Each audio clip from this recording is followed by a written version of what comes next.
صاحب نے پوچھا بتا تم نے کربلا میں میرے حسین کے خلاف کیا کیا تھا؟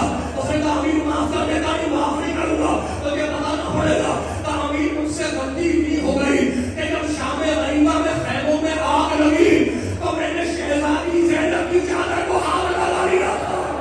مختار یہ چیز مار کے بھی ہوش ہو گیا.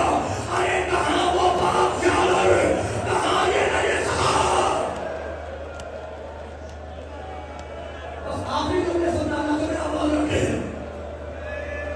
ایک شخص مختار کے دربار سے اٹھا، کوفے آیا سید سجاد کے جملہ سن، کوفے سے اٹھا مدینہ آیا سجاد کے پاس، سلام کیا، جواب سلام لیا. سجاد ہو رہے ہیں. کہا مختار اشتر کیا کر رہے ہیں؟ کہا مولا قاتلوں کو گرفتار کر کے انہیں سزا دیتی ہے. کہا اصغر کا قاتل گرفتار ہوا؟ گھبرا گیا پوچھنے والا.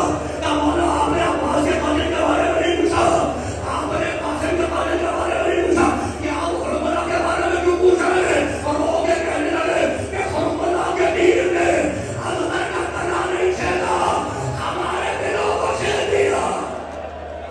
جملہ سنو تم سامنے رہے ہو، تم سامنے رہے جملہ سنو.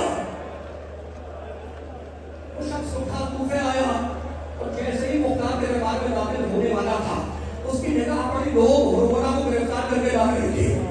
اس نے کہا اللہ اکبر اللہ اکبر. مختار نے پوچھا کہ اللہ اکبر کیوں کہہ رہا ہے؟ کہا